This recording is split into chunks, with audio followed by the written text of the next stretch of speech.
Bismillahirrahmanirrahim. Assalamualaikum warahmatullahi wabarakatuh. Salam sejahtera. Apa khabar para pelajar? Saya percaya para pelajar bersedia untuk meneruskan sesi pembelajaran kita pada hari ini. Mari kita memberi kefahaman tentang sistem pembesar di Rusia pada abad ke-17 hingga abad ke-19. Tajuk ini berkaitan dengan tema 2 dalam semester 1, iaitu berkaitan dengan institusi pemerintahan.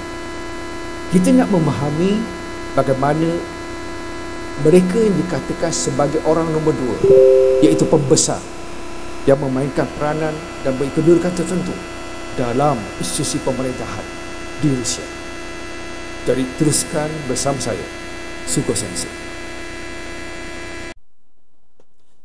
Okey, pelajar, mari kita mula melihat peranan dan kedudukan pembesar itu di setiap peringkat pentadbiran dari pusat, wilayah dan kampung tadi, berdasarkan kepada pelantikan pembesar itu oleh Maharaja dengan menjawat jawatan-jawatan tertentu dalam institusi pemerintahan dan pentadbiran yang diwujudkan.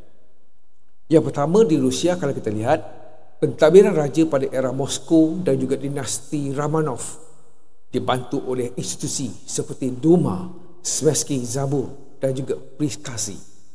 Okay, di sini kita akan dapat dengan jelas apakah peranan pembesar yang menganggotai institusi ini. Contoh Duma. Duma merupakan satu majlis penasihat tertinggi ini untuk membantu Maharaja dari segi pentadbiran, di mana golongan bangsawan yang paling kanan dan pembesar utama ini akan bertindak menyelaraskan hal ehwal pemerintahan, membuat dan meluluskan dasar-dasar kerajaan serta kehakiman. Okey, jadi mereka akan membantu Maharaja dari bidang ini. Ini seperti badan perundangan ataupun parlimen pada hari ini. Jadi mereka akan membantu Maharaja dari segi membuat dasar, menggubal undang-undang dan sebagainya, tetapi kata pemutus keputusannya di tangan Maharaja, iaitu Tsar. Satu lagi institusi adalah Zemensky Zabur, itu majlis penasihat yang dianggotai antara 50 hingga 50 orang bangsawan, tetapi kuasanya lebih rendah daripada Duma. Ini macam majlis negara, macam Dewan Negara, Dewan Rakyat. Prikazy itu jabatan kerajaan yang melaksanakan dasar yang diluluskan oleh Duma. Jadi ini tiga institusi penting, yang di mana terdapatnya pembesar yang membantu Maharaja dalam pemerintahan. Jadi pada zaman pemerintahan Peter the Great, ini seperti dalam gambar yang saya berikan ini, beliau telah melakukan penyusunan semula sistem pentadbiran. Pada tahun 1711, Duma dan Zemensky Zabur telah digantikan dengan Majlis Senat. Ini adalah perubahan yang dibuat oleh Maharaja dari segi institusi pemerintahan. Ini masih lagi dibantu ataupun dianggotai oleh pembesar-pembesar yang dilantik oleh Maharaja. Okey, perkara yang ketiga, dalam Majlis Senat yang diwujudkan oleh Peter the Great ini mempunyai seramai 9 orang anggota, dibantu oleh college ini untuk memikul beban tugas Senat yang semakin berat. Jadi di bawah Majlis Senat ada colleges. Okey, pada tahun 1718, tanggungjawab membuat keputusan secara kolektif telah ditekankan oleh Peter the Great. Okey, prinsip ini dapat menggantikan Prikazy yang lebih memberi laluan kepada individu tertentu untuk membuat keputusan. Okey, ini apa yang dikatakan sebagai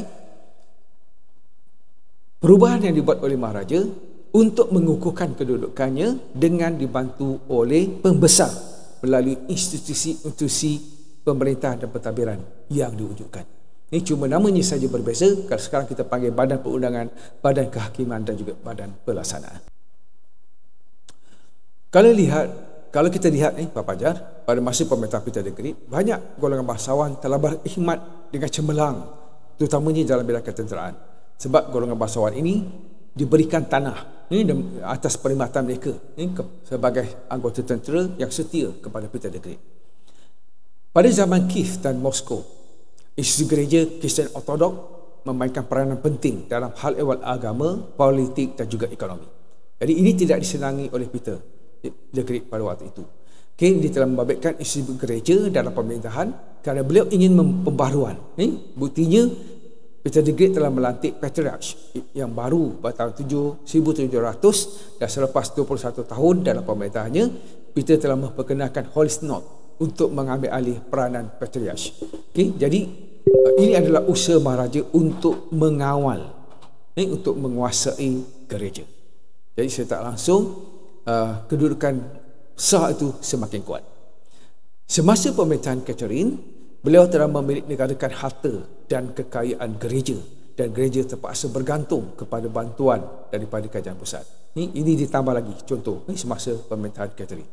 Hal ini membolehkan raja mengawal kuasa gereja dan mengukuhkan pemerintahan di taktanya.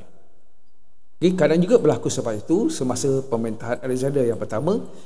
Beliau telah mengambil pendekatan lebih bersifat liberal dalam segala perubahan yang dilakukan di Rusia, di mana Alexander pertama telah melantik jawatan kuasa tidak rasmi untuk menasihatinya dalam hal ehwal berhubung dengan dasar negara dan menyokong dasar liberal yang dipegang oleh beliau dalam pemerintahan. Ini adalah bentuk-bentuk pemerintahan yang dilakukan oleh dinasti-dinasti Shah yang memerintah pada waktu itu dengan bantuan pembesar. Pendekatan yang liberal ini diteruskan pada tahun 1809 apabila Alexander pertama memperkenalkan perubahan dalam anggota Duma dan juga Parlimen. Yang pertama, mencadangkan mengadakan pilihan raya untuk memilih anggota Duma. Ini pelajar lihat sekarang. Jadi peranan pembesar itu berubah. Dulu pembesar dilantik secara automatik. Ini dilantik oleh raja ataupun sah yang memerintah. Ini dia boleh pilih siapa yang saja, yang dipilih berdasarkan keupayaan seseorang calon itu. Tapi dah berubah sekarang. Semasa Alexander pertama, ahli anggota Duma ini dipilih melalui pilihan raya. Jadi mereka mengadakan pengutusan suara dalam kalangan masyarakat Rusia. Jadi rakyat ada kuasa untuk memilih ahli Duma. Itu satu perubahan besar. Amalan dasar liberal apabila Alexander pertama memberi hak kepada golongan petani dan hamba untuk menyatakan pandangan mereka tentang dasar tersebut, tetapi ditentang oleh golongan bangsawan. Ini menyebabkan Alexander pertama menghadapi permasalahan dengan Napoleon dan beliau bimbang perubahan dasar ini akan menyebabkan kurangnya sokongan daripada golongan bangsawan. Ini membawa kepada peristiharan Manifesto Oktober Nicholas II yang membolehkan Duma berfungsi sebagai parlimen rendah dan pemilihan ahlinya berdasarkan suara undian terbanyak masyarakat, bukan dilantik oleh Tsar. Ini satu perubahan lagi besar. Ini di mana peranan pembesar itu mula berubah. Ini pembesar dipilih oleh rakyat. Duma yang pertama dibentuk dan sidang pertama diadakan pada Mei tahun 1906. Keahlian yang pelbagai dalam Duma telah menyukarkan kerajaan Rusia untuk mentadbir empayanya. Tsar masih mendapat sokongan daripada wakil pro kerajaan dan beranggapan Duma masih di bawah pengaruh Tsar. Oleh sebab itu sering berlaku perbalahan dalam menentukan ataupun membuat keputusan berkaitan dengan kerajaan. Semasa Nicholas II membubarkan Duma yang pertama pada bulan Mac 1907, Duma kedua telah ditubuhkan. Jadi Duma yang pertama dibubarkan dan Duma yang kedua ditubuhkan oleh Nicholas II. Jelas saya para pelajar, sebab kita nak lihat perkembangan. Saya bagi banyak contoh untuk melihat kedudukan dan peranan pembesar itu berubah disebabkan oleh dasar pemerintahan yang dilaksanakan oleh Tsar ataupun Maharaja Rusia pada waktu itu. Dia berubah mengikut siapa yang memerintah, siapakah Tsar pada waktu itu. Pentadbiran Alexander II dibantu oleh Dewan Perhimpunan Wilayah yang bertanggungjawab membantu Tsar dalam menentukan pentadbiran negara. Yang pertama, anggotanya terdiri daripada golongan bangsawan. Bagi mengawal golongan bangsawan dan Dewan Perhimpunan Wilayah, Alexander II telah meluluskan satu undang-undang pada tahun 1864 di mana setiap daerah daripada 34 buah daerah ataupun wilayah akan mempunyai majlis perundangan tempatan, iaitu majlis daerah ataupun Zemestov. Penduduk bandar dan kaum petani pula diberi peluang untuk memilih ahli majlis daerah ataupun Zemestov. Ahli Zemestov ataupun daerah ini pula akan memilih Zemestov wilayah. Itu proses. Ini kita dah nampak unsur demokrasi yang mula wujud dalam sistem pentadbiran. Ini walaupun sistem pemerintahannya adalah sistem pemerintahan beraja. Majlis ini akan bertanggungjawab memelihara ini dari segi kemudahan asas seperti jambatan, jalan raya, memberi peluang pendidikan, ini kesihatan awam dan juga pemilihan pegawai undang-undang. Jadi walaupun Zemestov memiliki kuasa politik yang terhad, perubahannya merupakan satu-satunya institusi separa politik yang bebas daripada kawalan birokrasi sah. Itu satu perubahan yang besar. Ini dari segi peranan dan kedudukan pembesar di Rusia pada waktu itu. Pentadbiran daerah turut membantu sah dalam pemerintahan. Ini pentadbir daerah turut membantu sah dalam pemerintahan, di mana setiap daerah diletakkan di bawah pentadbiran gubernur dan naib gubernur yang dilantik oleh kerajaan pusat. Anggotaannya terdiri daripada golongan bangsawan, iaitu pembesar tadi. Bagi mengawal golongan bangsawan dan Dewan Perhimpunan Wilayah, Alexander II telah meluluskan satu undang-undang pada tahun 1864. Ini iaitu setiap daerah terdiri daripada 34 wilayah dan mempunyai majlis perundangan tempatan ataupun Zemestov. Okey, jadi perubahan itu dilakukan untuk memberi ataupun menjelaskan tentang peranan pembesar mengikut institusi yang telah diwujudkan. Peranan pembesar kalau kita lihat sering berubah. Kedudukan pembesar berubah. Ini berdasarkan kepada sah yang memerintah. Semasa Alexander II mewujudkan sistem mahkamah yang berasingan demi memastikan keamanan dan kelangsungan pentadbiran di Rusia. Jadi Alexander II mengubah lagi institusi pemerintahan, itu sistem mahkamah yang berasingan demi memastikan keamanan. Jadi apa yang dibuat oleh Alexander kedua ini, beliau memastikan pentadbiran hakim dan magistrate yang terasing.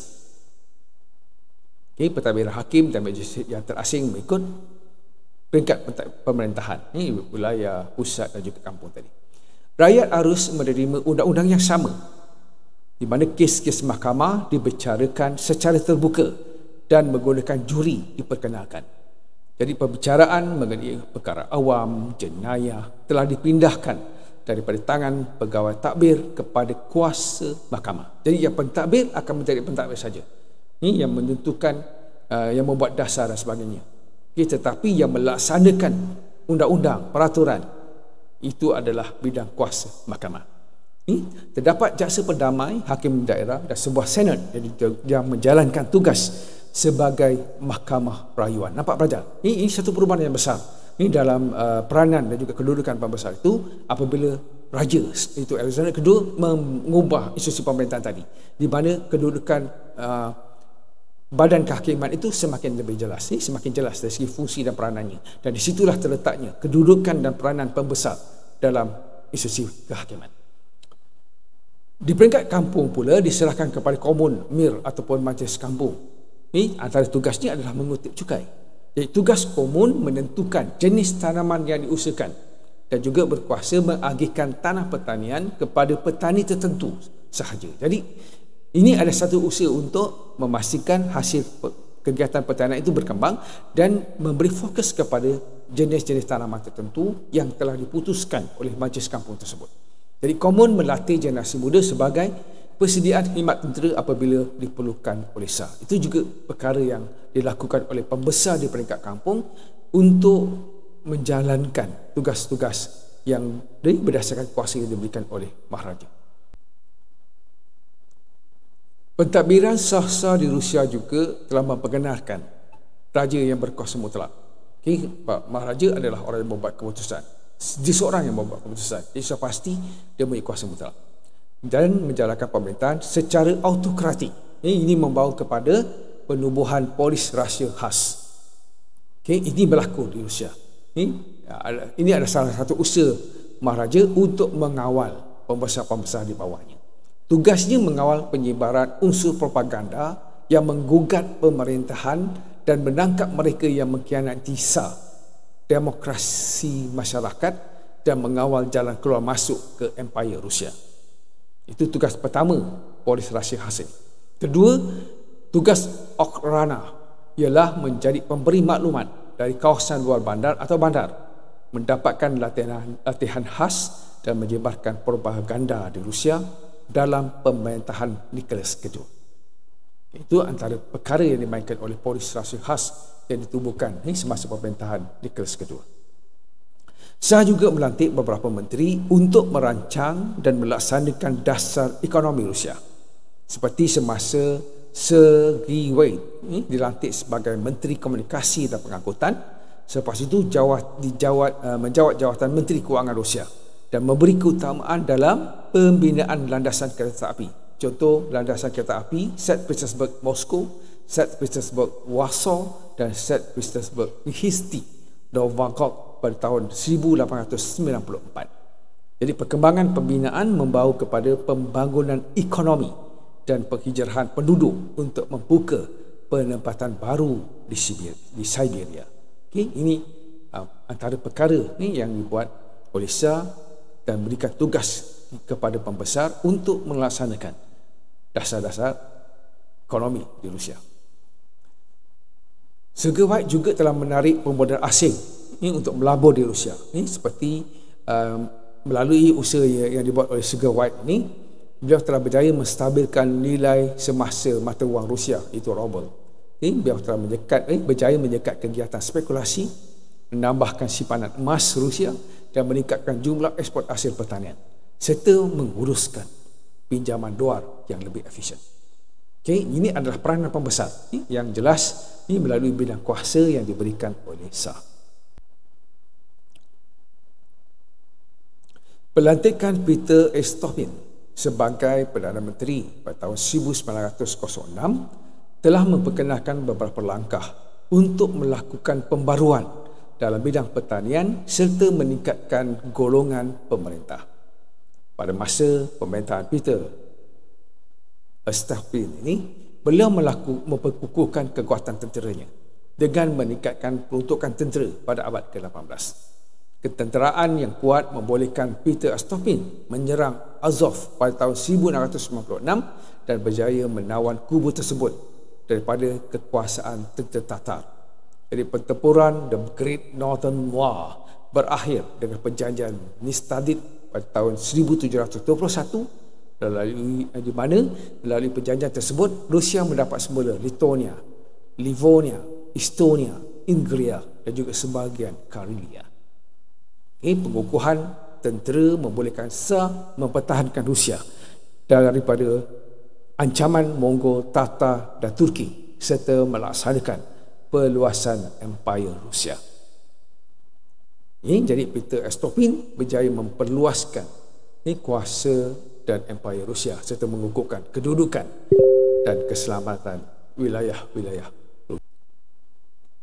Dasar pemerintahan yang diamalkan oleh Peter diteruskan oleh penggantinya, iaitu Catherine 1762 hingga 1796. Catherine telah meneruskan dasar pemerintah perluasan kuasa dan menambah wilayah Rusia. Antara yang berjaya ditawan adalah Crimea dari Turki dan sebahagian daripada Poland. Jadi dasar perluasan pengaruh dan wilayah ini diteruskan oleh Nicholas pertama dan berjaya mendapatkan hak bagi kapal Rusia dengan berlayar untuk berlayar dengan bebas melalui persetiaan Adrianople serta Rusia mempunyai kuasa mengawal lalu lintas ke Laut Hitam melalui persetiaan Ankyar-Skelesi. Rusia telah menjalankan dasar pentadbiran yang berbeza daripada kawasan empirenya mengikut Shah yang memerintah. Misalnya, Nicholas pertama menjalankan pentadbiran autokratik dengan mengambil langkah yang bertentangan dengan perlembagaan Poland. Golongan bangsawan mengambil keputusan untuk menggulingkan Nicholas pertama. Tetapi beliau berjaya mengalahkan golongan bangsawan tersebut. Jadi Nicholas pertama telah memasukkan perlembagaan pada tahun 1815 dan perjumpaan awam dan politik diharamkan, di mana Universiti Warsaw ditutup dan semua jawatan penting dalam negeri diambil alih oleh orang Rusia dan 80,000 orang Poland dibuang negeri ke Siberia. Semasa Alexander pertama menjalankan pemerintahan liberal di Poland dan membolehkan Poland memerintah sendiri serta hanya Gabungan Rusia di Warsaw yang menjadi penghubung antara Poland dengan Rusia. Seterusnya, Poland mempunyai sebuah perhimpunan kebangsaan yang berkuasa secara langsung atas semua perkara berhubung kait dengan Poland. Alexander pertama juga telah berjanji memberi kebebasan beragama dan hak bersuara kepada seluruh rakyatnya. Shah telah melantik beberapa menteri yang mempunyai latar belakang pendidikan yang tinggi yang akan membawa perubahan dalam ekonomi Rusia serta meningkatkan kredibiliti pemerintahan Shah. Contohnya Sergei White, yang merupakan graduan dalam bidang matematik dan bertanggungjawab memajukan Rusia dalam bidang ekonomi perindustrian. Semasa Nicholas II juga, beliau melantik menterinya yang mempunyai kemahiran dan pengetahuan teknikal. Jadi itu antara perkara penting yang diambil kira dalam melantik seorang bangsawan ataupun pembesar untuk membantu Maharaja dalam pemerintahan. Jadi kemerosotan kepimpinan Shah turut menyumbang kepada kejatuhan menteri-menterinya. Tindakan Shah pada 26 Februari tahun 1930 telah memasukkan Duma dan mempertahankan pemerintahan Rusia, tetapi Duma terus mengadakan persidangan. Ahli parlimen iaitu blok progresif yang dianggotai oleh golongan liberal iaitu Putilov 1861 hingga 1925 dan Profesor Milukov telah menubuhkan kerajaan sementara dan menuntut Shah turun takhta serta membebaskan semua tahanan politik daripada penjara. Akhirnya Nicholas II bersetuju turun takhta pada 15 Mac tahun 1917. Maka dengan ini berakhirlah sistem beraja di Rusia. Ini menjadikan Rusia sebagai sebuah republik pada Mac tahun 1917. Okey, itulah kesimpulan yang kita boleh buat dari segi sistem pemerintahan di Rusia di bawah dinasti Romanov, yang terdiri daripada beberapa Shah yang memerintah dan cuba membuat perubahan dengan memberi perubahan dari segi institusi pemerintahan yang diwujudkan untuk bekerjasama dengan golongan pembesar dalam melaksanakan pentadbiran untuk memberi kemakmuran dalam negara dan menjamin keselamatan Rusia pada waktu itu, dan akhirnya Rusia tidak lagi memiliki raja. Apabila raja telah dijatuhkan, maka diganti dengan sebuah kerajaan sementara, dan akhirnya nanti kita akan lihat apabila berlaku revolusi Bolshevik, maka Rusia telah berada di bawah pimpinan Parti Komunis Rusia dan Rusia menjadi sebuah republik sosialis Rusia. Okey, itulah yang kita boleh simpulkan. Jadi kalau kita lihat sistem pemerintahan di Rusia ini di bawah sistem beraja, di mana raja dibantu oleh pembesar dengan menganggotai beberapa institusi pemerintahan yang diwujudkan oleh Maharaja untuk melicinkan pentadbiran. Jadi jelas kalau kita lihat di Rusia ini, pentadbirannya seperti yang ada hari ini, cuma raja berkuasa mutlak. Ini raja yang akan membuat keputusan walaupun ada badan perundangan, badan kehakiman ataupun badan eksekutif yang masih dikawal oleh raja, dan Shah itu cuba berubah. Setiap Shah yang naik takhta itu dia cuba untuk memperbaiki keadaan ini, untuk membetulkan ataupun untuk membuat satu kerjasama yang lebih baik antara pembesar itu golongan bangsawan dengan Maharaja untuk menjamin kestabilan politik dan mewujudkan keamanan di Rusia serta mengukuhkan hubungan di antara Maharaja itu Shah dengan pembesar dan rakyat jelata. Jadi teruskan bersama saya pada siri akan datang dan cubalah fahamkan ini semua contoh-contoh yang seperti ini kita boleh gunakan untuk menjelaskan tentang peranan pembesar di Rusia berdasarkan kepada bidang kuasa ataupun institusi yang diwujudkan oleh Maharaja untuk melicinkan pentadbirannya pada waktu itu. Okey, jumpa lagi. Terima kasih.